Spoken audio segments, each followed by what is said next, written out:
Do you want more deal flow? If so, Social for Siri is for you. Social for Siri helps you build your personal brand platform, then manages your social media presence.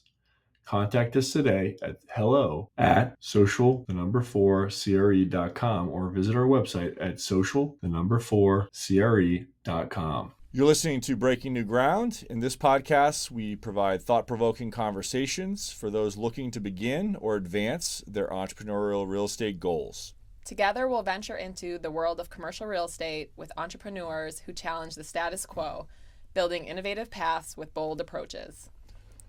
We're your hosts. I'm John Pugh, a real estate developer and investor. And I'm Rachel Walters, a real estate marketing expert. Throughout our episodes, we'll bring in real estate trailblazers, creating a space for inspiring conversations surrounding commercial real estate. And we are going to be doing kind of a part 2 introduction where we're going to have some conversation with Rachel and interview her. I'm going to interview her and ask her some questions about kind of her experience and where things are going in terms of what she's been seeing over the last 5 or so years in technology, and then also just hear more about her thoughts about the show and kind of where she wants to take it with us. So. Rachel, so here we are again. Let's get into. I'd love to hear a little bit more about your background and kind of your story. Maybe you could tell us kind of how you've kind of come to where you are today from your beginnings. Sure. So I think starting very early is that I've always had an interest in real estate. I think like a lot of women in commercial real estate, my family was in residential. So I had my New York license at 18. And the only reason I bring this up is that I feel like my life path could have been a little different. No regrets. But now the university I went to has undergrad real estate degrees, has real estate clubs. And I think that's such a better opportunity because I just didn't really know about property management, about leasing, about really commercial real estate, even though I had this interest in real estate and had my license. So that's the first place to start. So I kind of meandered around working in advertising, experiential events, which all actually, seems to play out later and be always, great experience. So once I was doing a little more research and realized I could do marketing in commercial real estate. But of course, this was coming out of the recession, so I didn't really understand the market. I was very fortunate to land with a startup, although they don't call themselves that, a new commercial real estate company development that had worked on stalled projects in Boston. So they were really focused on adding a marketing component, even though we were very, very early. And so that gave me a lot of aspects into construction, the AEC industry, development, placemaking, community, understanding the pre-construction and development process in Boston. So learned so much from that role. But I always knew I couldn't find my place in commercial real estate. And so I stuck with marketing, knowing that it was a place that I could bring in some innovation. We couldn't just do it the way it's always been done because, marketing changes so frequently. And so I liked that aspect of marketing, that I was adding something new to the development process and leasing process. And when I first went to my first real estate tech conference, this is when I realized, yes, this is my place. I wanted to learn about the players, the thought leadership. To me, it was an extremely interesting area of commercial real estate. And so I had the opportunity to work with a tech company to help them bridge the gap and understand commercial real estate. And since then, I've just been, having a foot in commercial real estate and a foot in technology and really trying to bring both industries together. And right now I'm working as a consultant for growth and strategies for startups or for traditional commercial real estate. You mentioned a conference. Kind of, maybe you could tell a little bit more, expand on that story a little bit more. I'm curious, kind of when was that conference, and kind of what was the focus? Kind of, what was it about that experience that really kind of made you come to that realization? Yeah, so the conference was Disrupt CRE with Marielle, one of the very early commercial real estate tech conferences. It was in Boston at the Hatch. um, Who was that sponsored by? Was that an MIT thing? I think it was, right? At one I point. don't know if it was at that point. Oh, okay. Samuel's hosted it. Oh, okay. I'm not sure, but they've had a lot of different sponsors since then. I see. Yeah, I mean, it was a while ago. But they had a panel of commercial real estate thought leaders sharing some of the technologies they use. But what was really interesting is they had, and everyone should use this idea. They had like a 30-second window where all the startups who were presenting there would give their elevator pitch, and then later they would be at their table so people could go speak to them.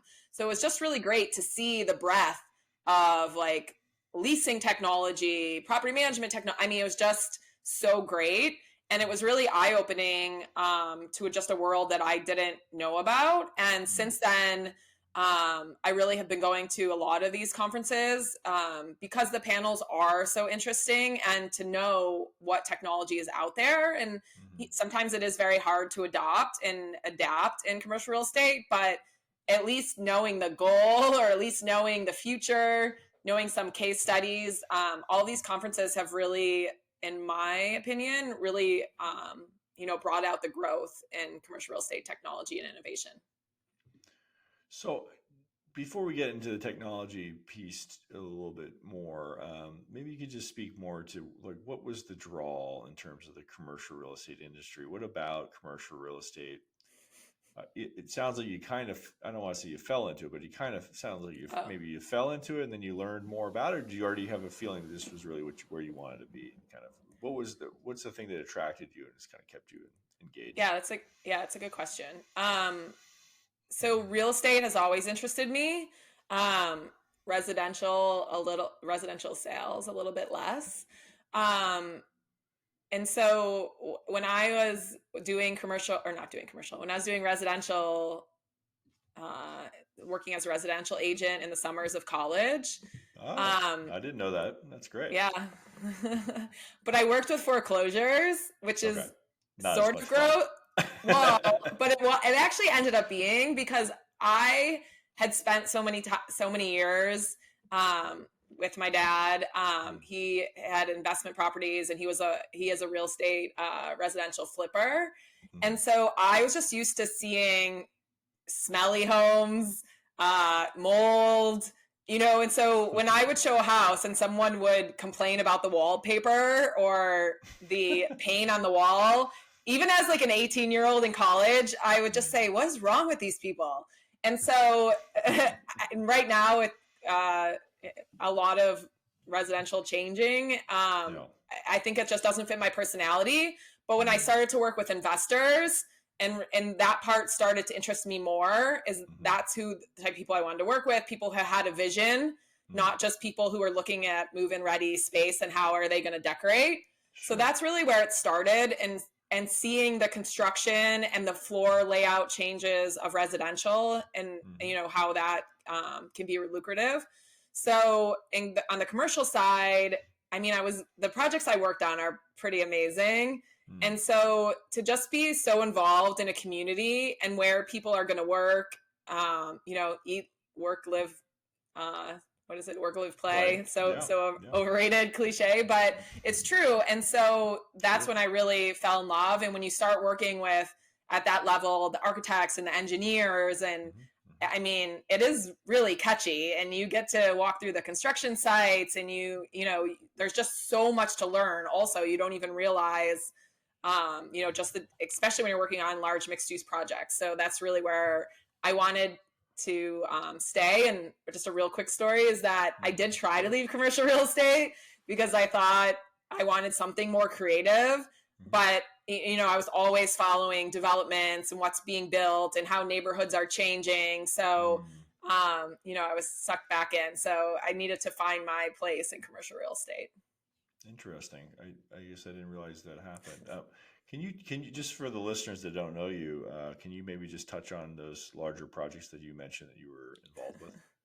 Sure. So in Boston, my first baby was North Point, which is now Cambridge Crossings, I believe. Yep. Hmm. And I worked on the Government Center garage redevelopment. I worked for a short time on the Suffolk Downs redevelopment. Hmm. All of those are in the greater Boston area and are um, very large. Yeah, The North Point, what is that? That's 25 acres, something like that. 44. 44 acres Well, it depends on at what in the time. city. Yeah. Yeah, it depends on what time you're talking about Okay. because it had been cut It off a changed. certain couple of times, and Got then it. like pieces had been sold off. And Okay. yeah, but it touched Boston, Cambridge, and Somerville, which is pretty Yep. amazing.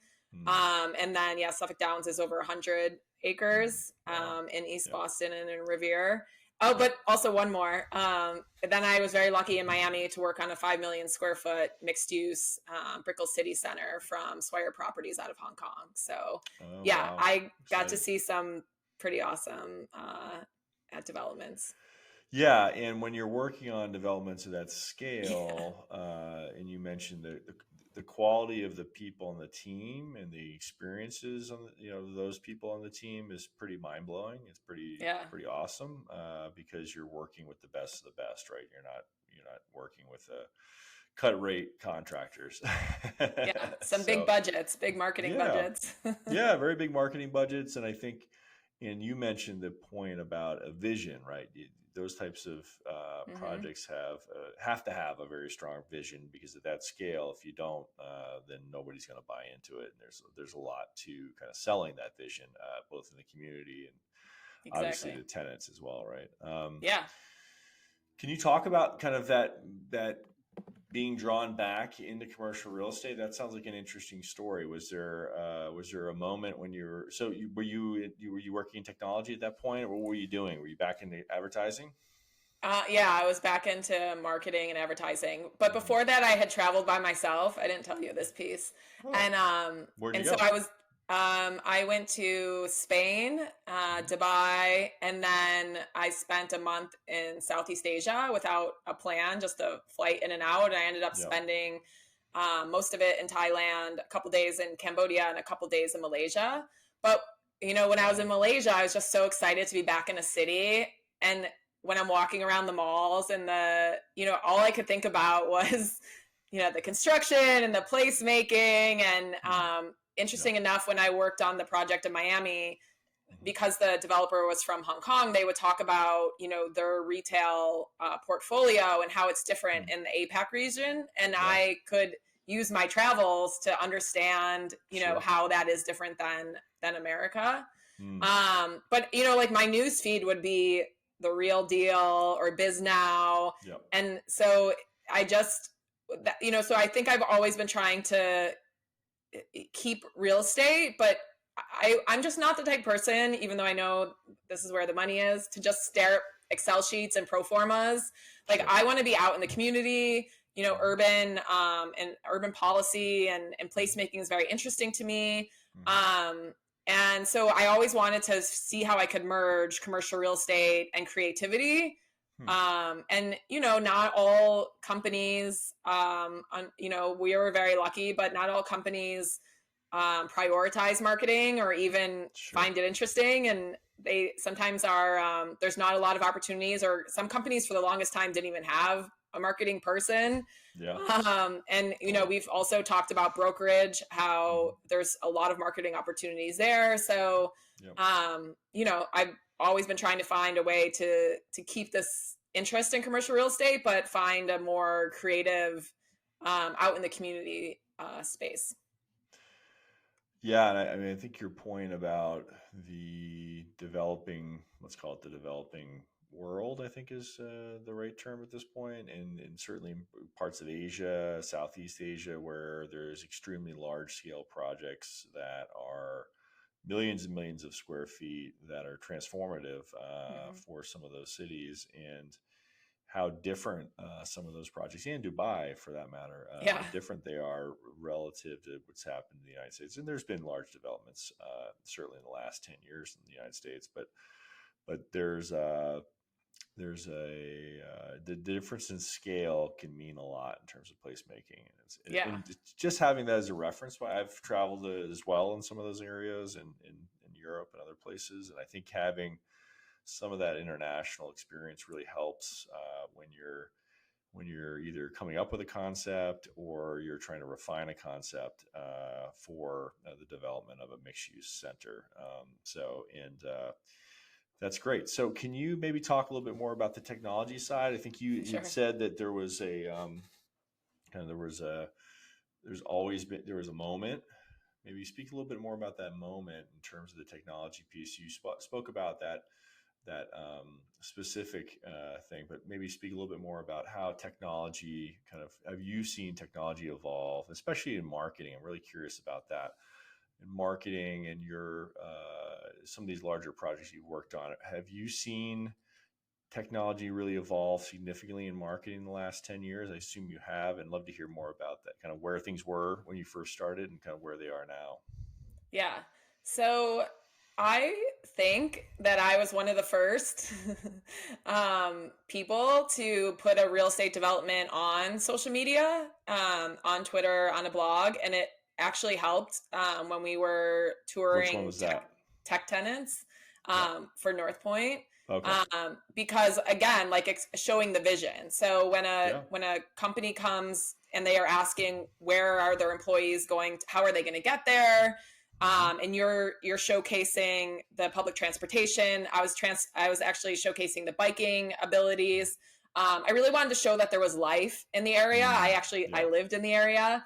And so, we talked on the previous episode that placemaking is really important. And so like if you're looking for Class A office, you have some options and people are courting you basically. But if you're in pre-construction or, in development still, how do you showcase what life is going to be there, whether it's living or working? So we were very lucky to have, like I said, a large marketing budget. And so we had some of the best resources. So we had our architects would, if we needed to change something for a pitch for a tenant, if we needed 3D renderings, like anything that was needed, we had access to. We created videos with renderings. What year was this? So I've worked there twice. So I mean, but when I was doing social media and trying to involve the community, and I met so many people in the community, and we were one of the first. That was in 2010 or 2011.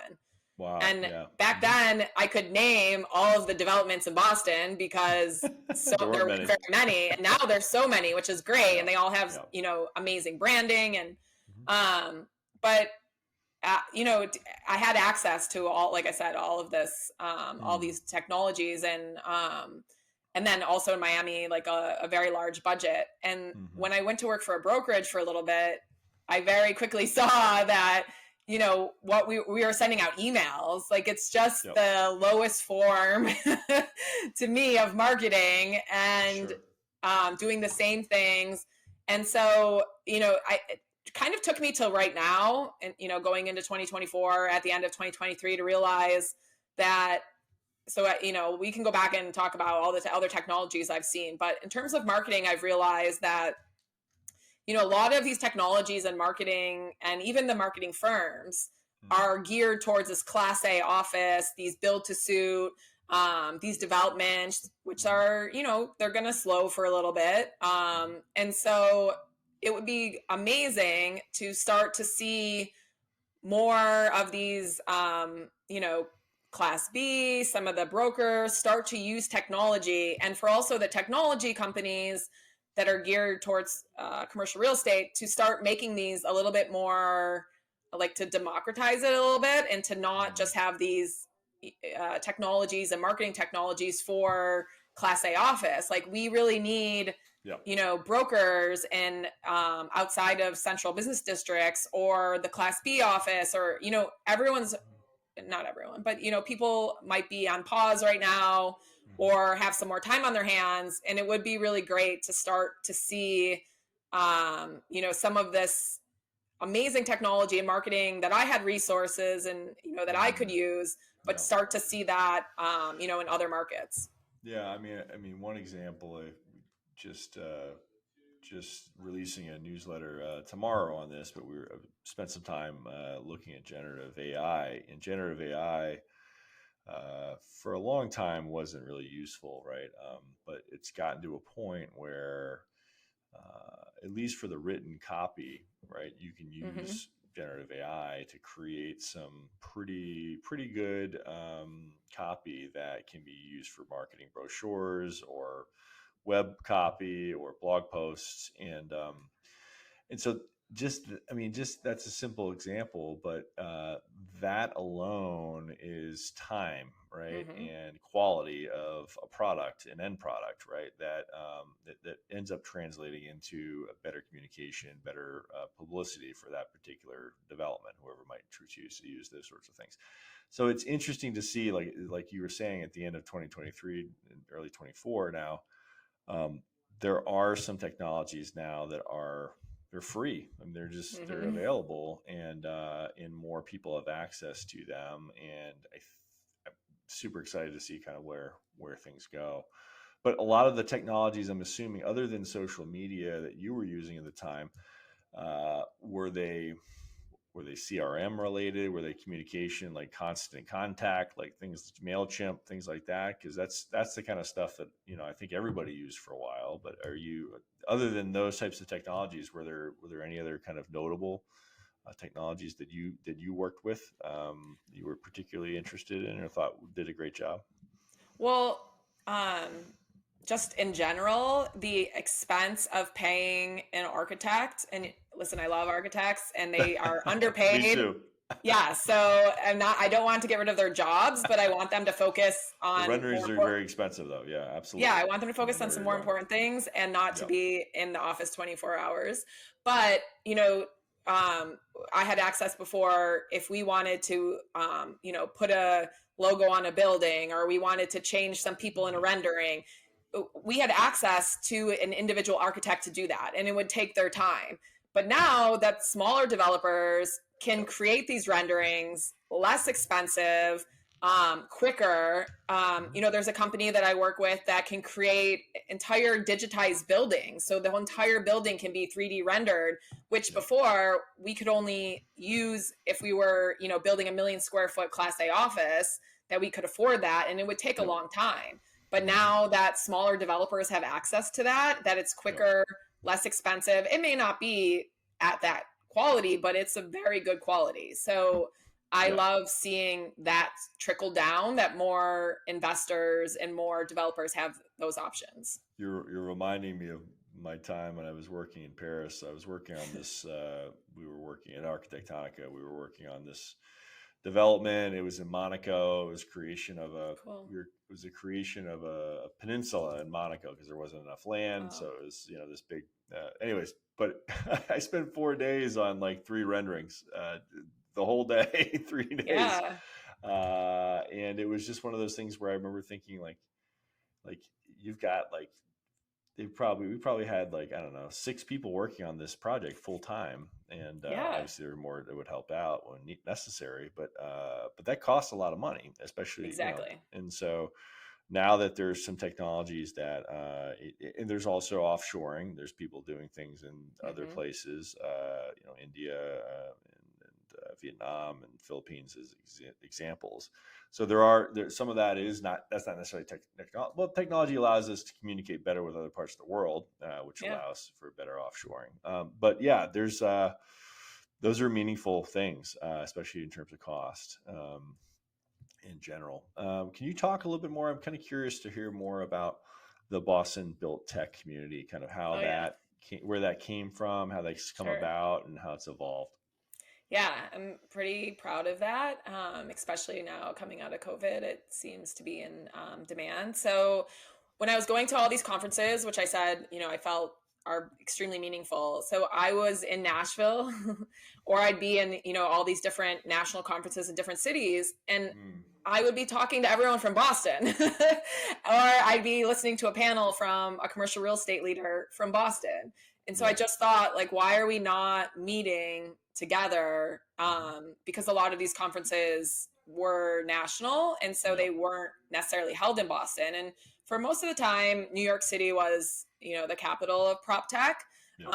And so I just wanted to shed a light on all the amazing things, both on the commercial real estate side and the technology side of Boston. And so I just wanted to bring people together. And there was somebody that had started this group, and I just asked him if I could help him grow it. And it started before COVID as these small fireside chats, which were amazing because we had access to a developer and, no cameras, no press. And so they would just be very honest with their challenges in adapting technology. They would tell us what they want to see. It was just a really great community. So then COVID hit, obviously, and we tried to do some things on Slack and some webinars. But then after COVID, I wanted to see if there was still demand for getting together. And I think especially after COVID, there was a bigger demand. And I think, before COVID, I would see some of the traditional real estate organizations host more, innovation and technology panels. And I've seen less of that, which is sad. And I think also people do miss getting together. Like a lot of people, it's a great thing. You and I haven't met in person, but it can't be, 24/7 that you're not with people. And then I will say also a thing that I'm pretty passionate about is bringing more awareness and opportunity and equality to commercial real estate. Like I said, I wasn't aware of all the careers that were in commercial real estate, and that's true, especially for some different communities that don't have, their uncles and their fathers and their, golf pros in commercial real estate. And so Boston Build Tech is free. Anybody that's interested, so you don't have to be a member. You don't even have to be in commercial real estate. Like, I just want anybody that has some kind of interest or touches the community. And then one last thing is that, like we've talked about in the past, is that, the younger developers are starting to move up or starting their own companies. And to me, selfishly, if we can already get them like being champions of technology and meeting with these startups, then that just means that as the commercial real estate industry continues to grow and these people start to lead these companies, there's going to be more diversity, and there's going to be more diversity in backgrounds and hopefully more technology and innovation. Well, I think those are great points. I think, as we were discussing earlier, the generational shift is definitely going to be meaningful for the adoption of technology.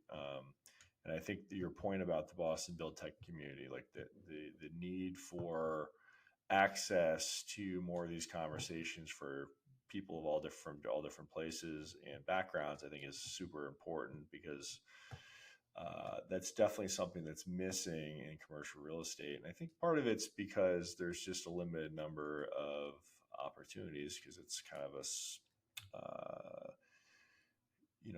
especially in the ownership and development space, right? There's only so many people that need to be on the payroll, and that creates a limited number of opportunities. But it also creates kind of an insular world that doesn't have as much diversity, which can only enrich it, right? In terms of the different types of voices and from different communities. So that's a great point, and I think that's an awesome, certainly an awesome, great objective for that. So maybe you could talk a little bit more as we're kind of wrapping up. I'm curious, kind of what motivated you to want to build this podcast. Kind of where do you want to take our conversations? What are some things that are really exciting to you in terms of connecting and sharing some of these different ideas? Yeah. So the first thing, and part of, diversity and equality, is I have been starting to follow more people supporting women and different communities in investing. And so to hear you willing to share your journey, to talk about hardships, to talk about opportunities, I think that's really meaningful to put out there. Also, the fact that some people are, there are going to be some layoffs. And so I think people can really benefit from conversations with you and someone that's that open. So that's, the first thing. And then the second is that, like I said, I've been, really focused in this technology world, but a lot of it's for Class A office, and a lot of it is expensive. And I want to see more technologies that can change, that can make a bigger change. And I want to see more people have opportunities to commercial real estate. And so, if someone hears the technology and the efficiency that you're using that has just never heard of it before, I think that's great. And I think you and I, we may get to that point where we've talked about community, right? Like people who are like-minded, people who want to invest, people that have some of the same goals and ideas, and also have that, innovation, technology mindset. And so I am really excited to share information and to learn about these new technologies and these new opportunities that are going to come out in 2024 that, people didn't really, they were just fine going to the office and working on these big developments. And, now that that's changed a little bit, where are these new opportunities and new partnerships? So yeah, I'm excited for these conversations. Yeah, that's awesome. You said something that really resonates with me, and your I think your point about creating the opportunity for people to connect with us, but also connect with the larger community is really important, and also kind of a message of hope in some sense, right? Because I know I certainly receive, like I like everyone, I've listened to podcasts for, I don't know, maybe the past, I guess it's probably 7 years or so, 6 or 7 years at this point. And I was having a hard time at one point in my life. And I remember hearing a podcast, and it was very inspiring and kind of helped me shift my mindset a little bit, right? In terms of I was on the entrepreneurial journey, and it was really meaningful. So if we can provide people with the belief that they can do more than maybe they think they can, I think that would be a super goal for us in terms of sharing information, but also providing an understanding that you don't have to necessarily come from a privileged position to have some amount of success within the larger commercial real estate sector. So, and I think you and I are on the same mindset, especially since we haven't met in person and we were introduced, is both you and I do know the power of relationships and connections, and are super happy to be super connectors. And if we can help someone put together a deal, or we can put together, people that are going to benefit from each other, we don't need anything from that. But, that's part of something that we both feel strongly about, it's building those relationships and making those connections for people. Absolutely. That's a huge benefit, I think, of being in the business world for the two of us. I think is that that's what we enjoy doing, right?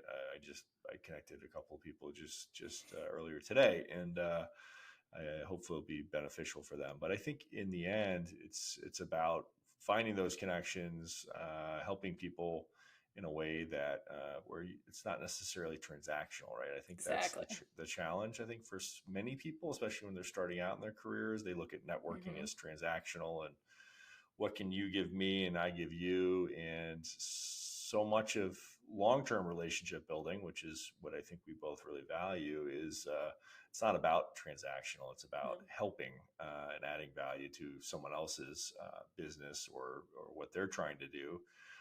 Because you know that it's the right thing to do, but it's also, in the end, it's beneficial because you're creating goodwill that that helps everybody. It helps the community, right? And I think that's just a perspective that is great to be able to share with people, especially young people building their careers. So cool. Well, was there anything else? We're gonna share. I think what we should do would be great to do would be to share maybe a couple of links, some of the projects you worked on, the Boston Build Tech community. Share a Yep. link there in the show notes, and we'll make sure everybody gets connected. Yeah. Follow us on LinkedIn. That's Connect right. with Follow us. us on LinkedIn. We'll connect with you. We love to connect with people in the community, and even if you're just starting out, happy to connect and Exactly. be a part of your network. We want to hear your thoughts and feedback on today's episode and what topics you would like us to discuss in future episodes. Follow us on Spotify to be notified when our next episode is live. To connect with John and I, follow us on LinkedIn. Thanks for joining us today on Breaking New Ground.